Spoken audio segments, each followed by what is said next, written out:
Assalamualaikum warahmatullahi wabarakatuh. Oke, para bosku dan bestiku, kembali lagi di channel Dapian Novel. Kali ini aku akan melanjutkan cerita novel Cinta dan Kesetiaan part 47. Aku menyukaimu, ucap Jelin sambil menundukkan kepalanya tak berani menatap pemuda yang kini berada di hadapannya. Louis tertawa mendengar ucapan Jelin. Pria itu mengusap lembut rambut sang gadis. Aku juga menyukaimu sebagai adikku, ucap Louis, membuat gadis itu menitikkan air mata akibat penolakan pria yang sedari kecil telah disukainya itu. Louis menghela napas mengingat kembali peristiwa sehari sebelumnya di mana pemuda itu menolak Jelin dan mengatakan kepada gadis itu hanya menganggapnya sebagai adik. Namun sesungguhnya bukan itu yang dirasakan oleh Louis. Sejujurnya ia menyukai Jelin. Bahkan sejak pertama kali melihat gadis itu. Dulu sewaktu masih bocah, akan tetapi pemuda itu merasa rendah diri karena status keluarga mereka yang berada. Kini benar apa yang dikatakan oleh Juan, mungkin ia akan menyesal telah menyia-nyiakan perasaan gadis itu. Hanya saja, Louis masih belum berani untuk mengungkapkan perasaannya pada Jelin. Mungkin jika nanti ia telah berhasil menjadi orang yang lebih sukses, pemuda itu bisa lebih terbuka akan perasaannya pada Jelin. Hanya saja, akankah kesempatan kedua datang menghampirinya?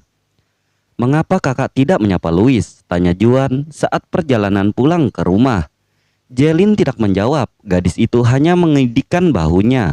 Ia memang tidak ingin menyapa Louis. Masih ada sedikit sakit di dalam hatinya akibat penolakan pemuda tersebut. "Aku rasa Louis juga menyukai kakak," ucap Juan, namun tidak dihiraukan oleh kakak perempuannya itu. "Entahlah, aku tidak ingin membahasnya," saut Jelin, masih terus berkonsentrasi dengan jalanan di depannya.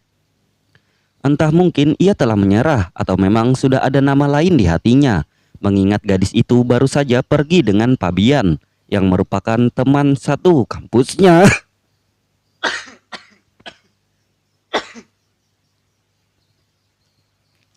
Mendengar ucapan sang kakak membuat Juan terdiam. Anak laki-laki itu tahu bahwa sang kakak masih merasakan sakit hati akibat cintanya ditolak. Jujur, ia juga menyukai Louis sebagai seorang sahabat. Menurutnya, Louis adalah pemuda yang baik dan juga pintar. Selain itu, pemuda yang bertempat tinggal di dekat pemukiman kumuh tersebut adalah pemuda yang tekun dalam bekerja. Di usianya yang masih tergolong muda, pemuda itu tidak pernah merasa malu untuk melakukan pekerjaan apapun, asalkan itu tidak melanggar hukum. Itulah yang membuat Juan merasa salut kepadanya. Saat tiba di rumah Jelin, langsung masuk ke kamarnya. Gadis itu berpesan pada Juan agar tidak ada satupun orang yang mengganggunya. Dengan alasan mengerjakan tugas kuliah, Jelin mengunci diri dalam kamarnya. "Di mana kakakmu?" tanya Pia. Saat makan malam, wanita itu tidak juga melihat Jelin di ruang makan. "Kakak bilang tidak ingin diganggu, ada tugas kuliah yang harus dikerjakannya," jawab Juan sesuai dengan apa yang dipesankan oleh Jelin tadi. Pia menautkan kedua alisnya. Wanita itu tahu ada yang tidak beres dengan putrinya. Tidak biasanya Jelin melewatkan makan malam untuk keluarga Pratama yang berada di rumah makan. Malam bersama adalah wajib bagi mereka. "Apa ada masalah?" tanya Jiga, melihat ekspresi istrinya yang nampak khawatir. Tak ada satupun orang yang menjawab karena mereka tidak tahu apa yang terjadi pada Jelin. Sementara itu di kamar Jelin, tengah membuka album foto, memandangi kebersamaan mereka saat masa-masa yang lampau. Hatinya kembali merasakan sakit saat ia mengingat bahwa pemuda itu menolaknya. Tanpa terasa bulir-bulir bening menetes membasahi pipinya yang putih mulus.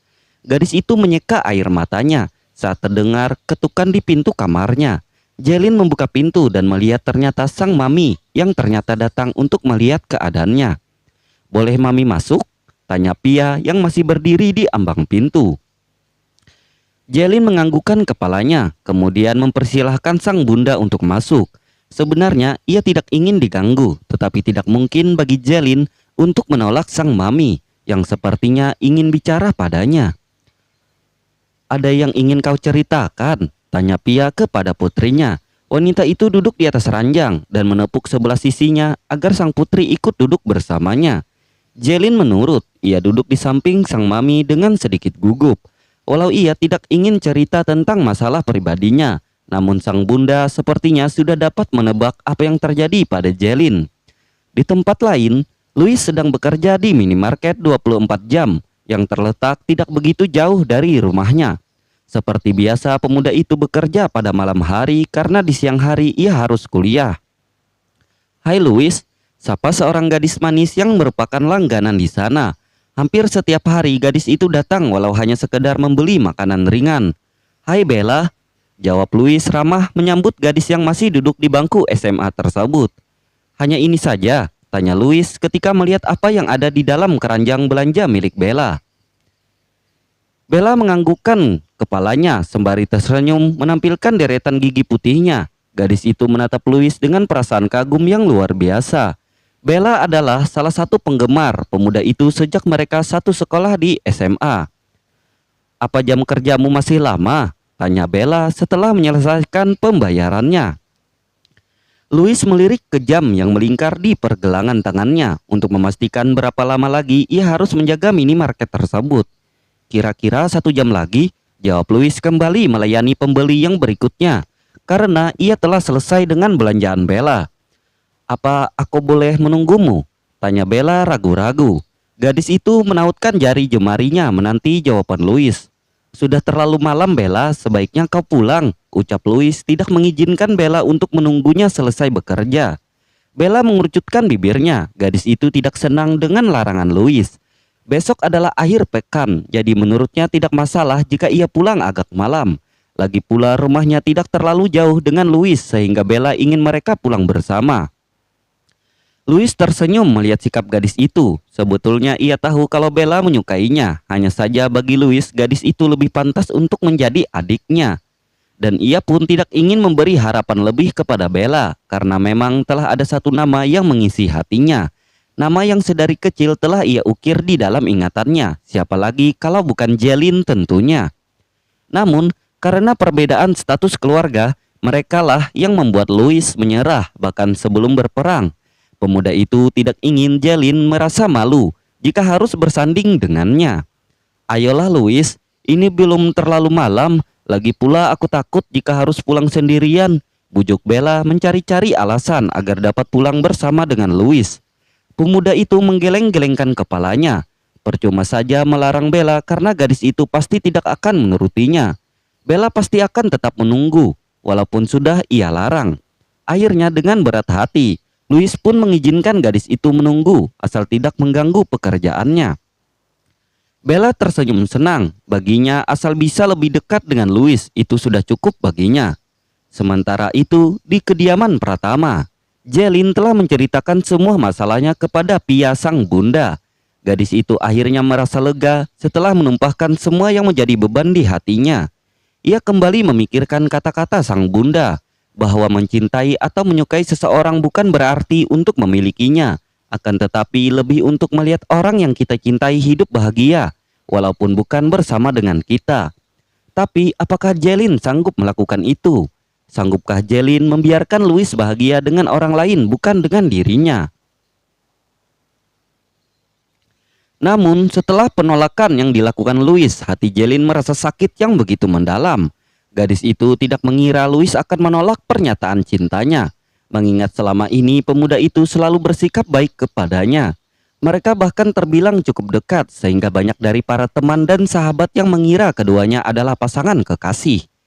Gadis itu merebahkan tubuhnya di atas ranjang, kemudian mencoba untuk memejamkan matanya, mengistirahatkan pikiran dan juga membuang impiannya tentang Louis yang mungkin memang tidak ditakdirkan untuk bersatu dengannya.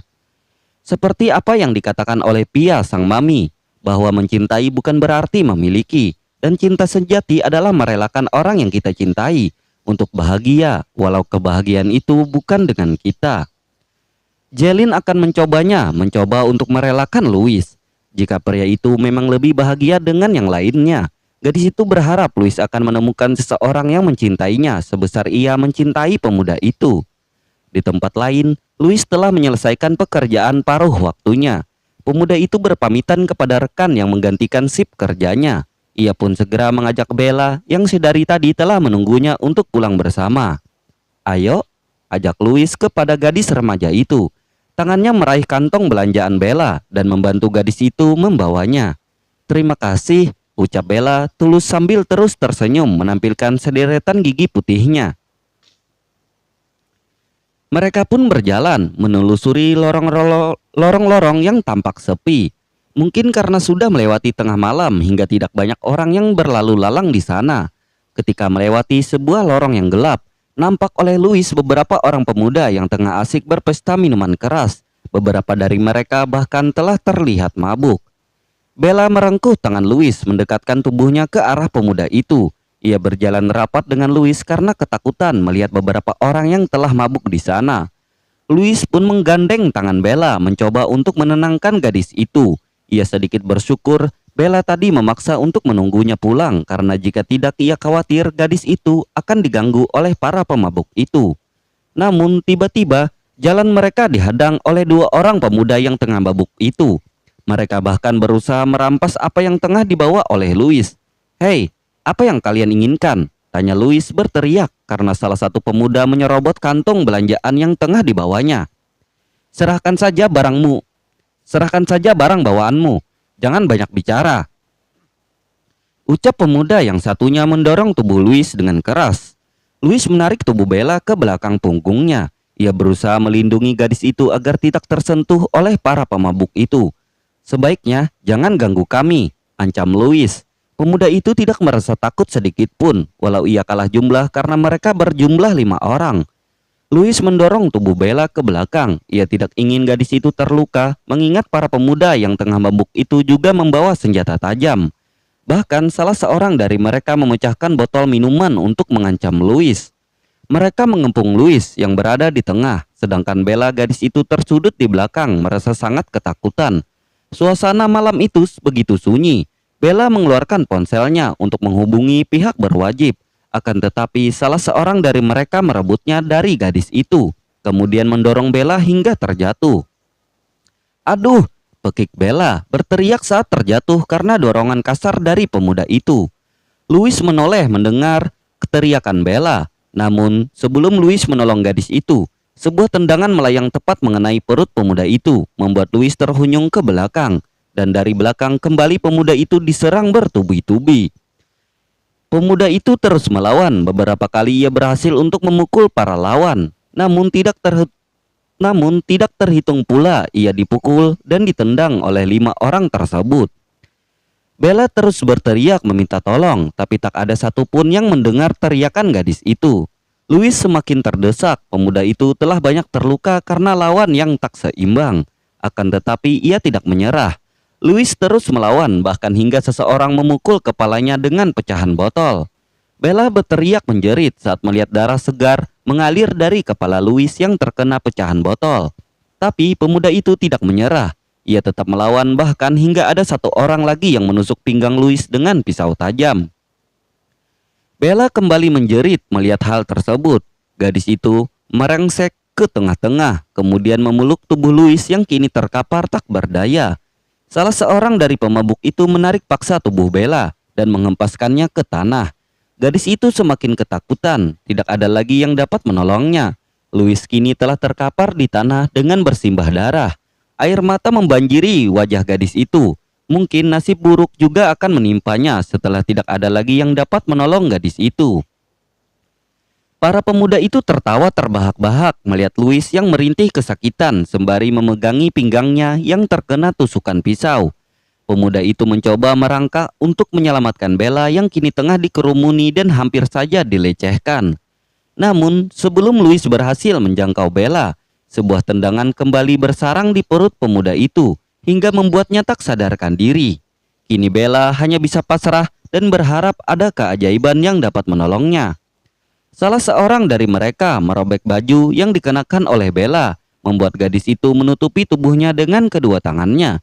Gadis itu menangis dan menjerit ketakutan. Mereka mulai mendekati Bella, namun sebuah tembakan menghentikan perbuatan para pemuda tersebut. Marco bersama beberapa anak buahnya yang secara kebetulan lewat menghentikan aksi para pemabuk itu. Marco turun dari mobilnya lalu memerintahkan anak buahnya untuk menghajar para berandalan itu, sedangkan ia sendiri bergegas menolong Bella dan juga Louis. Marco segera membawa Louis dan Bella ke rumah sakit, sedangkan anak buahnya masih memberi pelajaran kepada para berandal tersebut. Bella menangisi Louis yang kini dalam keadaan tidak sadar. Gadis itu takut nyawa pemuda idamannya tersebut tidak dapat diselamatkan. Setibanya di rumah Louis, langsung dibawa menuju ruang operasi. Sedangkan Marco mencoba menghubungi Jiga karena ia mengenal Louis sebagai salah satu sahabat dari Jelin. Selama ini, memang Jiga selalu mengawasi pergaulan anak-anaknya, maka dari itu Marco dapat mengenali Louis. Sementara itu, Jelin terbangun dari mimpi buruknya. Keringat dingin mengalir membasahi tubuh gadis itu. Entah mengapa ia teringat akan Louis. Kemudian dengan segera gadis itu meraih ponselnya untuk menghubungi pemuda yang dicintainya tersebut.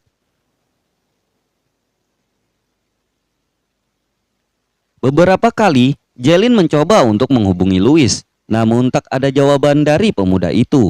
Hingga akhirnya terdengar suara ketukan di pintu kamar gadis tersebut.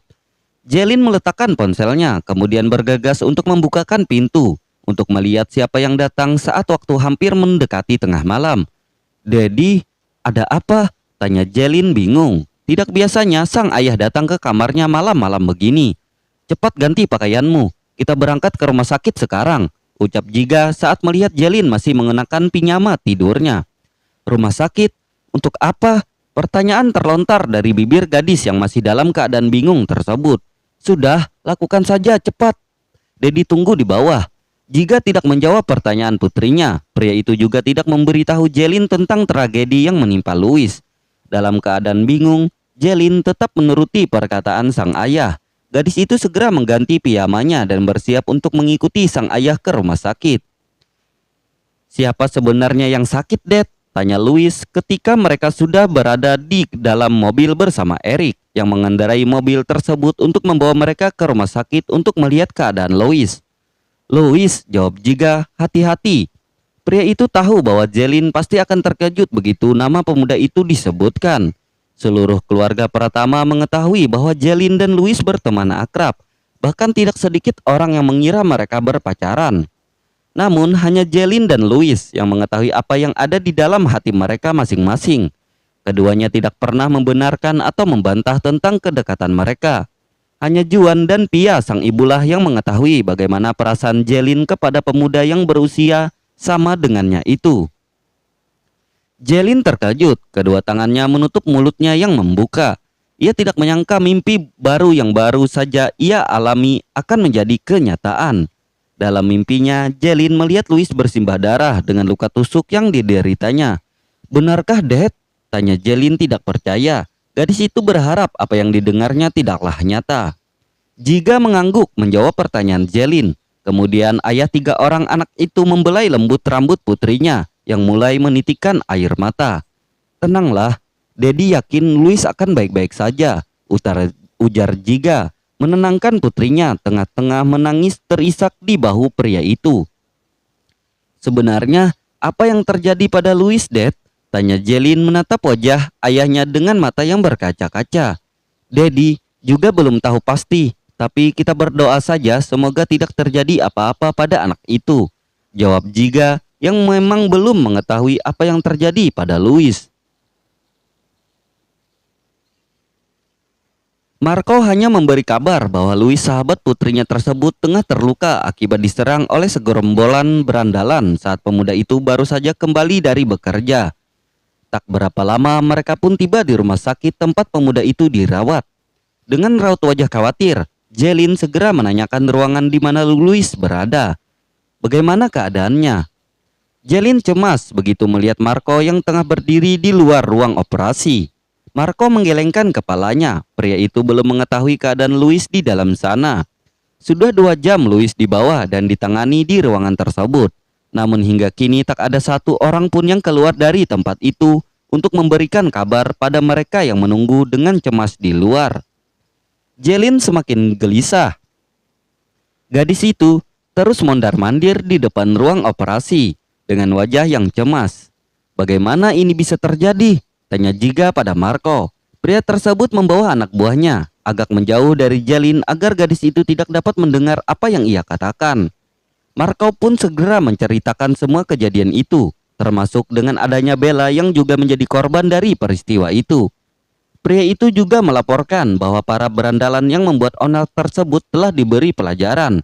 Ia juga melaporkan mereka kepada polisi agar dapat diproses secara hukum. Jika menganggukkan kepalanya menyetujui apa yang dilakukan oleh Louis, bagaimanapun juga itu pekerjaan para polisi untuk menghukum orang yang bersalah. "Lalu, bagaimana dengan keadaan gadis itu?" tanya Jiga mengkhawatirkan keadaan Bella. "Hanya beberapa luka ringan, namun gadis itu mengalami sedikit shock," jawab Marco sesuai dengan apa yang telah dijelaskan oleh dokter kepadanya. "Apa kau sudah menghubungi kedua orang tua mereka?" tanya Jiga lagi. Namun sebelum Marco menjawab pertanyaan sang tuan besar, nampak dari ujung lorong beberapa orang yang berlari ke arah mereka. Salah seorang darinya adalah Danny, ayah Louis, yang hingga kini masih menjadi setia, menjadi pengantar susu langganan keluarga Pratama. "Tuan, bagaimana keadaan putra kami?" tanya Denny mencemaskan keadaan putra sulungnya tersebut. "Tenanglah Denny, dokter tengah mengupayakan yang terbaik untuk Louis," jawab Jiga mencoba menenangkan Denny yang tampak panik. "Aunty," sapa Jelin pada Eva, ibu Louis. Gadis itu langsung memeluk tubuh wanita yang kini tampak pucat setelah mendengar kabar tentang putranya. Apa yang sebenarnya terjadi, Nona?"